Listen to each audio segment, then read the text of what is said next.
question déjà, c'est quoi un e-visa? Si vous connaissez, si vous ne connaissez pas, faites-moi savoir dans la partie commentaire. Vous me dites juste que vous ne connaissez pas. Je vais vous donner différentes implications. Alors, merci de liker, merci de partager, les gars. Merci de liker, merci de partager. Les différentes informations que je vais partager avec vous aujourd'hui sont vraiment très importantes. Donc, raison pour laquelle je vous demande de liker et partager le direct massivement. Partagez-les principalement dans les groupes des études à l'étranger, de Chip, Gino, etc. Alors, moi, je vais aussi les partager déjà avec ma machine. Partagez le direct, les amis, s'il vous plaît. Mais comment toi tu dis que tu ne connais pas, oui, Anne? Tu ne connais pas c'est quoi un e-visa? Bon, si tu ne connais pas, on va expliquer. Alors, s'il y a quelqu'un ici dans ce live qui connaît déjà c'est quoi un e-visa, tu peux donner déjà quelques explications, quelques détails dans la partie commentaire. Je vous ai dit, mes différents lives, j'aime quand ils sont interactifs. Sinon, c'est pas juste quelque chose, vous allez vous connecter, me regarder, parler, etc. Non. On pose des questions et chacun donne son point de vue. Et à la fin, maintenant, on a quelque chose de global où tout le monde va comprendre. Plus d'options, partager dans les groupes Facebook. Je suis en train de partager sur la machine. Alors, lorsque vous disiez l'ambassade, en fait, c'est une représentation diplomatique d'un État. Raison pour laquelle pour te rendre dans un pays, tu dois aller à l'ambassade du pays dans lequel tu veux te rendre. Bon, l'ambassade, en fait, il représente les relations diplomatiques. Par exemple, tu vas aller en France et que tu es au Cameroun, tu dois aller à l'ambassade de France au Cameroun. C'est là-bas que tu vas demander le visa. Alors maintenant, le visa, c'est ce document, si on peut le dire comme ça, qui va te permettre d'accéder, de voyager pour la France. Maintenant, il y a les types de visas. Il peut y avoir des visas, il y a des visas étudiants, il y a des visas touristes. Avant, en fait, il y avait des visas pour la France, en fait, il y avait des visas pour regroupement familial, mais présentement, ça n'existait plus. Il y a même des visas, en fait, pour les travailleurs. Donc, tu obtiens un visa par contrat de travail. Mais déjà, pour te rendre dans un pays, tu dois obtenir un visa. Donc là, déjà, nous sommes sur les différentes définitions. J'espère que vous comprenez un peu cela, en fait. Donc, si vous comprenez ces questions que j'ai dit, faites-moi savoir dans la partie commentaire. Et si j'explique quelque chose que vous ne comprenez pas, faites-le-moi savoir dans la partie commentaire. Je vais vous donner plus de détails à propos de cela. Alors, merci pour les likes, merci pour les partages, les amis. Continuez. Là, maintenant, on va un peu développer sur le sujet, l'aspect maintenant. Ça, c'était principalement le visa et les ambassades, des relations diplomatiques entre les États, etc. Parce qu'il faudrait déjà que vous compreniez cela. Alors, maintenant, je vais vous amener sur le fait, sur la thématique en fait, de ce live, qui est la raison pour laquelle la Chip du Nord veut instaurer le système de e-visa. Déjà, e-visa, pour ceux qui ont un peu de la maîtrise en anglais, pour ceux en fait qui sont en train d'apprendre l'anglais, normalement, Oriane, tu devais déjà comprendre un peu cela en fait, parce que je crois bien que tu es en train d'apprendre l'anglais. Habituellement, sur les différentes choses que vous faites en fait, sur les différents systèmes, pour ceux qui utilisent un peu le système anglophone, lorsque vous voyez suivi d'un mot, ça veut dire c'est online, visa, b, machin truc, online. Bon, le système anglais, lorsqu'on met suivi d'un mot, c'est quelque chose qui est en ligne en fait. Online, visa, visa en ligne en fait. Alors maintenant, je vais un peu d'abord définir déjà c'est quoi un visa en ligne. Alors, pour déjà obtenir un visa en ligne, tu vas toujours postuler habituellement comme tu postulais pour un visa physique. Mais maintenant, cela va se faire en ligne. Déjà, l'avantage du visa en ligne, c'est quoi? Il est plus rapide, le traitement est plus facile, la soumission des documents, elle est plus facile. Il est facile maintenant pour toi d'avoir directement, d'entrer en contact directement avec ces différentes personnes-là, avec ces différentes personnes de l'ambassade, ces différents représentants en fait. Parce que vous allez voir un peu des fois physiquement, lorsque tu vas à l'ambassade, bon, certaines personnes créent leur business derrière, selon te dit que tu dois passer derrière telle personne, ou soit tu dois venir nous voir pour que nous on t'aide à obtenir le visa à l'ambassade directement. Or que lorsque c'est en ligne, tu n'as besoin de personne. Donc tu vas sur le site, tu soumets tes différentes informations. Tout ce qu'on demande, tu cherches tes différentes informations en fait. Alors bonsoir tes beaux, j'espère que je te porte bien, comment tu vas, comment se prépare le week-end. Alors merci les gars de liker et partager le direct s'il vous plaît. Continuez de liker et partager le direct, ça c'est un direct vraiment très intéressant. Si tu comptes voyager pour la rentrée de septembre et que tu n'as pas ces différentes informations dont je vais te partager ici présentement, tu risques de rencontrer de très grosses difficultés. Alors je vais faire déjà une petite présentation. Moi c'est Franck pour la beauté de la chaîne étudiant en Chip du Nord sur YouTube, sur cette page Facebook étudiant en Chip du Nord. Alors sur mes différentes raisons, on parle principalement des études à l'étranger, des études en Chip du Nord, de l'entrepreneuriat et du business. Alors ça c'est un peu moi. Et à propos de cela, j'ai conçu un programme en formation vidéo qui t'explique toute la procédure des études en Chip du Nord. Donc si tu aimerais te rendre en Chip du Nord, et que tu n'as pas assez de moyens pour devoir peut-être passer par une agence de voyage ou confier ta procédure à quelqu'un, je te conseille vivement de souscrire à mon programme qui ne coûte que la somme de 80 euros, dont tu vas bénéficier de différentes informations auprès de ta procédure que tu pourras faire toi-même et déjà comprendre comment fonctionne la procédure. Parce que c'est facile de dire de donner peut-être confier sa procédure à quelqu'un et s'en débarrasser, on te fait juste voyager sans que toi-même tu ne comprends la procédure, sans que tu ne comprennes même où tu vas, ce que tu vas faire là-bas, etc. Et tu n'as pas d'accompagnement en fait, donc tu as donné ton travail à quelqu'un de faire à ta place. Donc c'est un peu ça. Le rôle du programme déjà c'est de te former en tant que tel et te permettre de comprendre la procédure et de la faire toi-même et savoir où tu vas. Donc déjà c'est ça les amis, merci de liker et partager le direct au maximum. Alors on va continuer. Un e-visa, comme je le disais, c'est un visa qui s'obtient en ligne. Et le premier avantage déjà c'est quoi? C'est facile. C'est facile d'obtenir. Toi-même tu peux postuler, etc. Et maintenant durant ces e-visas, en fait, durant ces visas en ligne, il peut avoir, j'ai dit e-visa, pas A. I c'est E. I. Bon, E en anglais c'est I en fait. E-visa, je vais vous écrire cela dans la partie commentaire. E-visa. Parce qu'il ne faut pas mélanger n'importe quoi ici. Alors après, monsieur direct, vous allez faire les différentes recherches pour comprendre encore plus c'est quoi un e-visa. Alors voilà le nom que j'ai envoyé là-bas. E-visa. Alors pour obtenir un e-visa, je vous ai dit c'est assez simple. Vous allez juste sur le site du gouvernement. Présentement, il n'y a pas encore le site. Je vous ai dit ils sont en train de mettre cela en implémentation. Donc tout n'est pas encore directement établi. Mais ils ont donné un délai. Ils nous ont dit d'ici cette rentrée de septembre, ils vont commencer à établir cela. Donc toi qui vas pouvoir voyager pour cette rentrée de septembre, que tu n'as pas ces différentes informations, waouh, c'est sûr que tu seras bloqué. Tu vas rencontrer de très grosses difficultés. Tu auras peut-être tous les différents documents, on va te dire que tu n'as pas peut-être postulé en ligne pour obtenir le visa. Alors la différence déjà entre ce nouveau système qui veut l'appliquer et l'ancien système, c'est quoi? C'est que, bon, la procédure avant, je pourrais vous dire qu'elle était un peu simple. Quand je dis simple, ça veut dire, bon, quelque chose de simple, mais n'est pas facile. Quand je dis simple, ça veut dire, il fallait juste que l'étudiant ait l'admission de l'université ici, là. Et bon, c'était principalement ça, c'était tout en fait. Tu voyageais, tu arrivais ici, on te contrôle si tes documents sont les originaux, etc. Bon, on te pose certaines questions, tu réponds et tu passes en fait. Donc cela veut dire quand tu arrives ici, là, on vérifie juste ces différentes informations là. On te met le visa sur le passeport et tu entres directement. Donc c'était un peu pour dire, c'était plus sûr et plus sécurisé que tu devais entrer en fait. Si tu as déjà obtenu l'admission, si tu as respecté les différentes règles, les différents critères de ta procédure, c'est bon en fait. Donc c'était un peu ça. Je peux dire que c'était ouvert à n'importe qui pouvoir voyager pour la Chine du Nord. Alors maintenant, vu le fait qu'ils vont mettre un e-visa, ça veut dire quoi? La procédure de la Chine du Nord serait plus sélective. Je ne sais pas si vous comprenez cela. La procédure de la Chine du Nord maintenant serait plus sélective. Lorsqu'on dit on postule pour un e-visa, vous savez déjà qu'un visa maintenant, lorsqu'on établit un système, ce n'est pas tout le monde qui va obtenir le visa. Là maintenant, il y aura une étude de dossier. Pas le gouvernement, ce ne serait plus les universités. Parce que la différence maintenant entre le e-visa, si vous pouvez partager le direct les gars, je ne vois pas de partage, je ne vois pas de like. Ce que je suis en train de dire vraiment, c'est une information que je donne dans mon programme en formation vidéo. Donc je vais vous donner un aspect, pas tout. Et comprenez, il y a certaines personnes qui croient que peut-être sur les réseaux vont connecter certaines informations pour pouvoir faire leur procédure eux-mêmes. Même si vous arrivez à le faire, vous allez dépenser énormément d'argent. Il y aura certaines informations que vous n'aurez pas.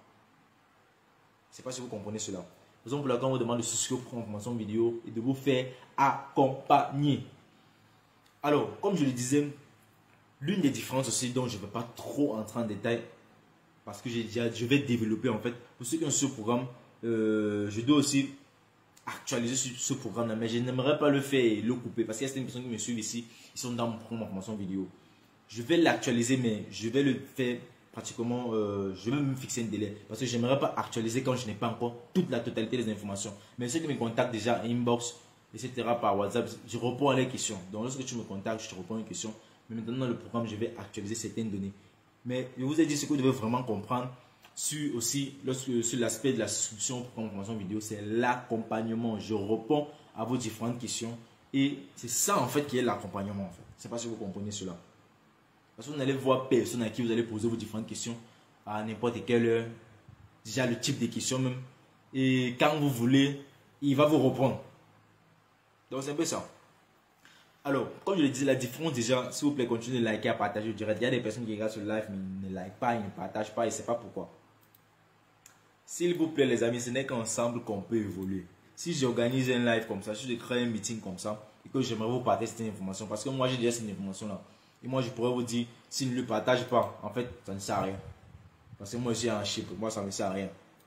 Raison pour laquelle j'aimerais partager avec vous. Et maintenant, moi je vous demande juste de faire principalement deux choses. De liker le direct et partager. Si vous avez des incompréhensions, vous avez des questions pour ce que j'ai dit, posez une question dans la partie commentaire. C'est très simple, les gars. Partager là, on ne te demande pas de couper ton bras, d'aller vendre ou faire quoi que ce soit. Alors, on va continuer. La différence déjà entre l'ancien système et ce nouveau système qui va s'appliquer d'ici la rentrée septembre, ce serait que la procédure serait plus sélective. Ça veut dire maintenant, le système, la procédure de voyage en fait serait gérée par le gouvernement, ça serait pour les universités. Pourquoi? Parce que pour pouvoir voyager en fait, il faut que tu postules à l'université. L'université étudie ton dossier, te délivre l'admission, tu payes la scolarité.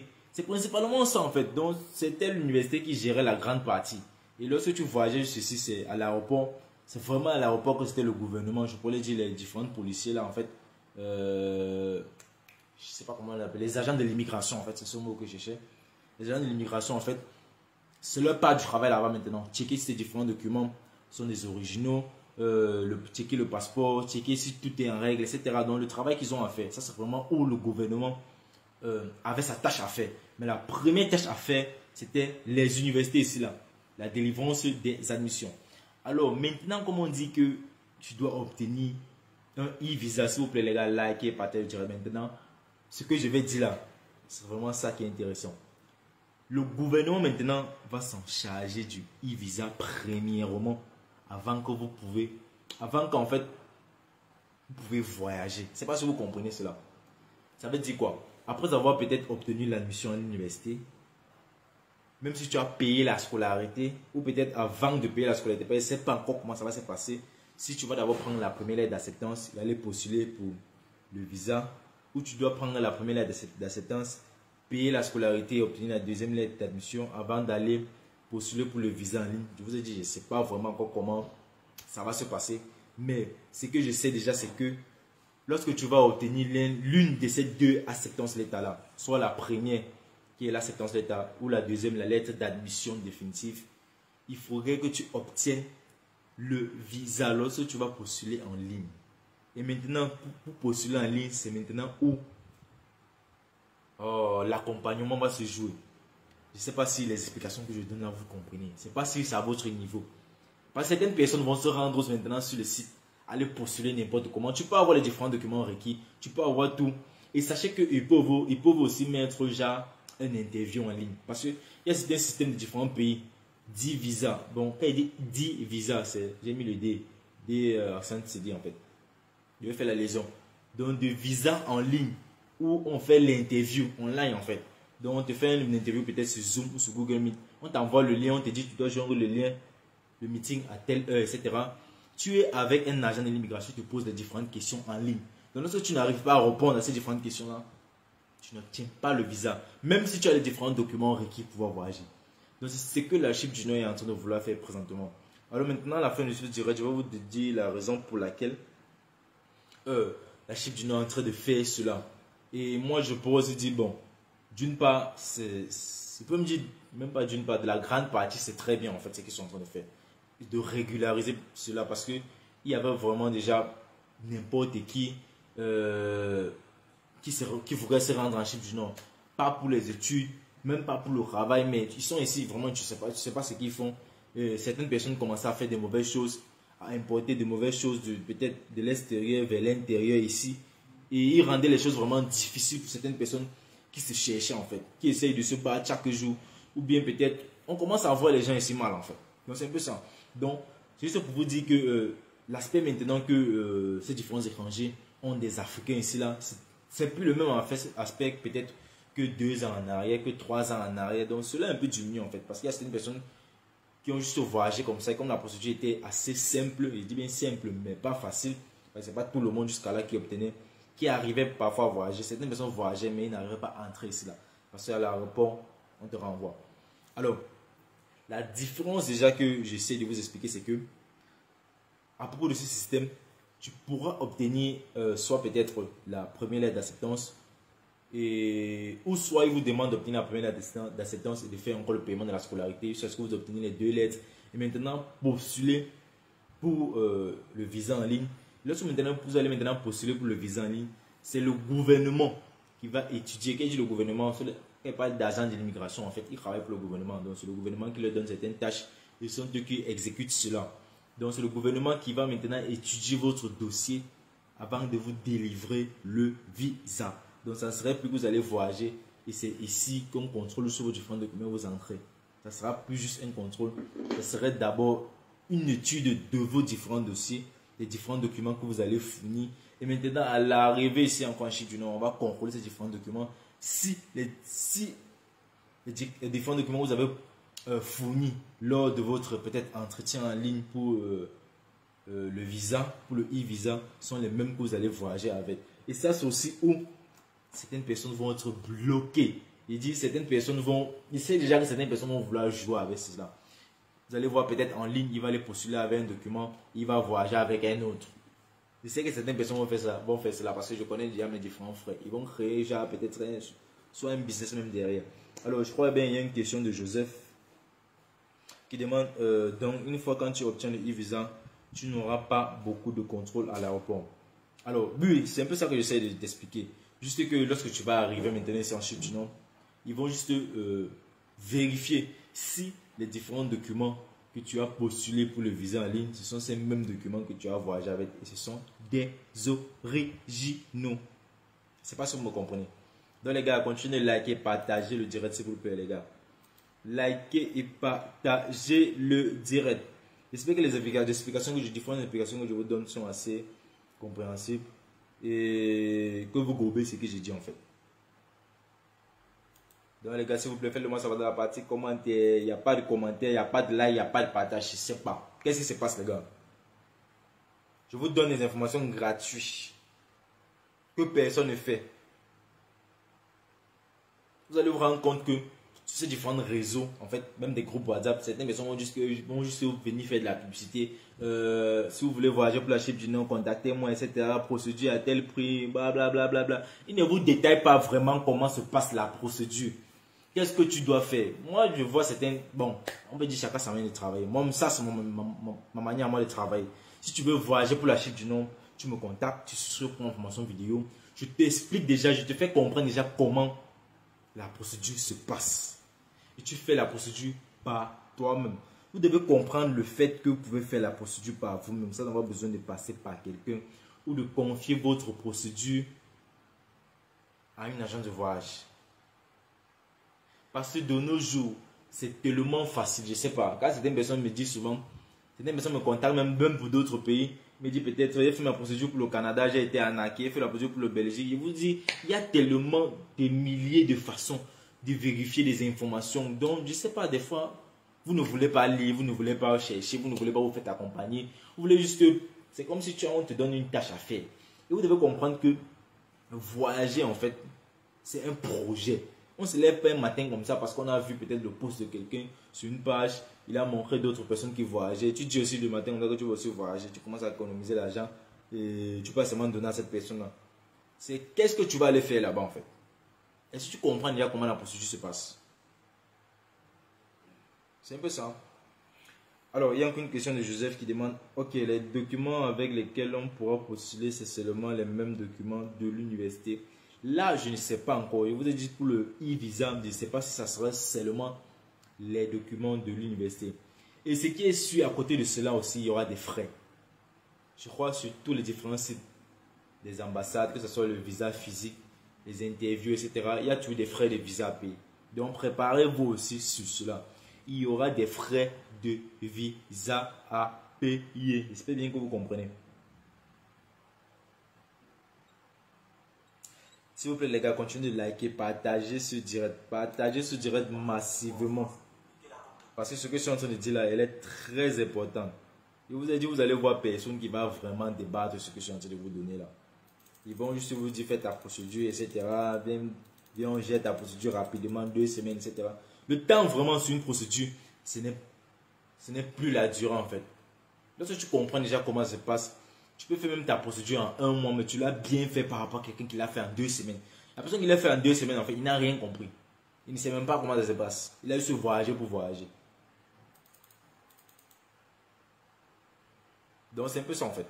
Raison pour laquelle je vous dis souvent, lorsque les admissions ouvrent, commencez votre procédure le plus tôt possible. N'attendez pas peut-être à 2 semaines ou à 3 semaines ou à 1 mois peut-être que les admissions vont commencer à fermer et vous précipitez. Donc c'est un peu ça.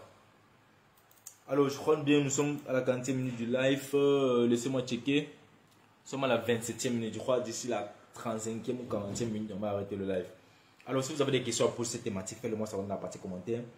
Je crois là présentement, on va débattre sur certains, bon, sur d'autres sujets qui sont sortis et que j'ai postés sur cette page. Je sais pas.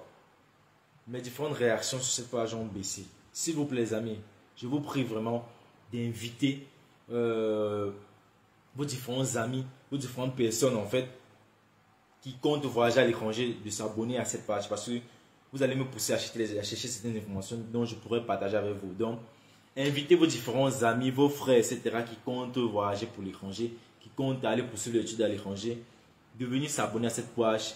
Quel qu'en soit le pays, je pourrais chercher les informations pour partager avec vous. Bon, c'est ça. Invitez vos différents frères, vos différents amis à s'abonner à cette page Facebook, s'il vous plaît. Alors, hier, en fait, il y a une décision qui a été prise par le gouvernement turc qui est en train d'affecter présentement beaucoup de pays, pratiquement, je peux dire 14 pays africains. Donc, je vais citer principalement, bon, 2 pays qui sont les plus touchés, en fait, qui est le Nigeria et le Cameroun. Alors, donc, je n'ai pas la liste des 14 pays totalement. Je crois je pourrais faire des recherches à propos de cela et faire même une vidéo, si vous le voulez, en fait. Donc, faites-le moi savoir aussi dans la partie commentaire. Alors, pour la Turquie aussi, le système de e-visa, il était instauré depuis. Donc, certaines personnes qui ne le savent pas, pour se rendre en Turquie, et que tu es dans le pays, peut-être où il n'y a pas l'ambassade là, il n'y a pas l'ambassade de Turquie, ou même s'il y a l'ambassade de Turquie, tu n'as pas besoin d'aller à l'ambassade physiquement, tu peux postuler en ligne parce qu'ils ont établi ce système de e-visa. Alors maintenant, il y a beaucoup de pays, pratiquement 14 pays, qui ont banni de ces e-visas. Je vous ai dit déjà à la base, obtenir le visa en ligne est plus facile qu'aller à l'ambassade directement. Alors maintenant, hier, ils ont sorti, je ne sais pas si c'est une loi ou c'est une règle, mais ils ont banni pratiquement 14 pays dans lesquels il y avait, je vais citer 2 pays principalement, le Nigeria et le Cameroun, où ils sont bannis des e-visas. Je précise bien, des e-visas. J'ai bien défini c'est quoi un e-visa. C'est le visa obtenu en ligne.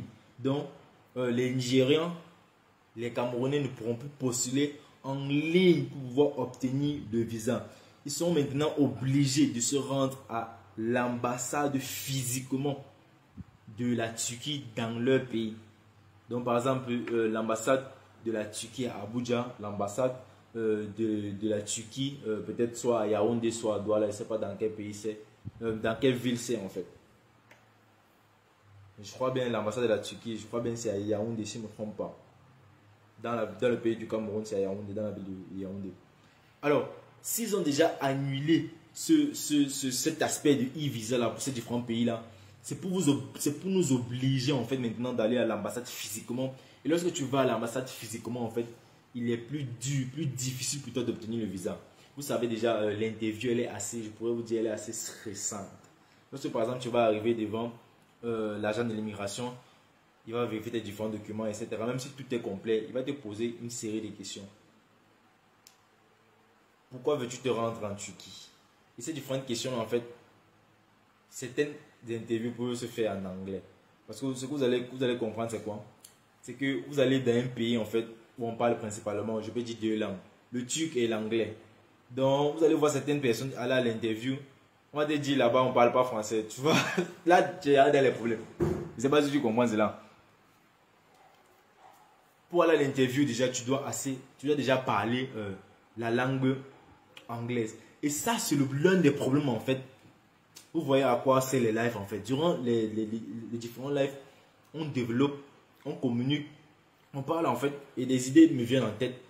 Et moi-même, en fait, lorsque je parle, je me rends compte que j'apporte encore même plus d'éclaircissement. Voilà un aspect que j'avais oublié, que je ne m'étais même pas rendu compte.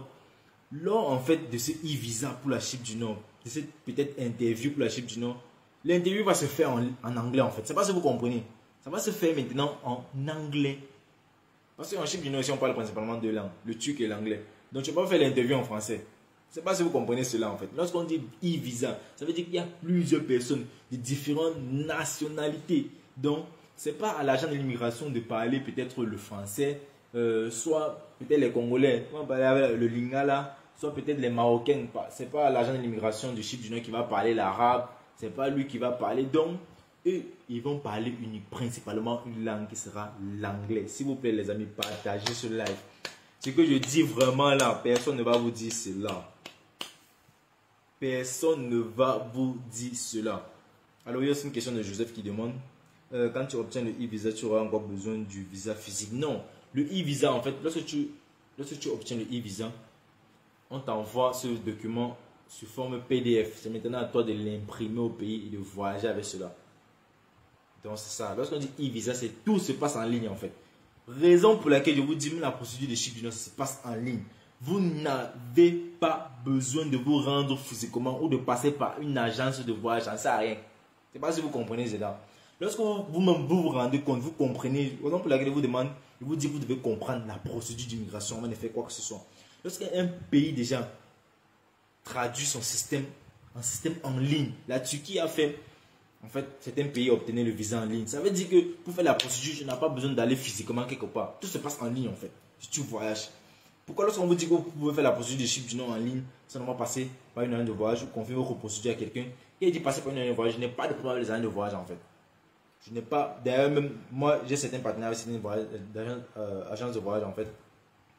Donc, cela ne veut pas dire que j'ai des problèmes dans le voyage ou quoi que ce soit. C'est juste pour vous faire comprendre que certaines personnes jusqu'à présent ont l'esprit bloqué. Je ne sais pas s'il y a ce qu'il faut faire pour pouvoir débloquer cet esprit-là. Donc, les amis, s'il vous plaît, partagez ce live, partagez ce live, partagez ce live. Ce que je dis vraiment, il est très important. Et ce que je dis n'est plus assez intéressant pour vous. Je crois qu'on va arrêter ce live à ce niveau parce qu'il n'y a plus assez de personnes connectées. Je ne sais pas pourquoi. Il n'y a plus de like, il n'y a plus de partage. Je crois bien on va couper le direct à ce niveau.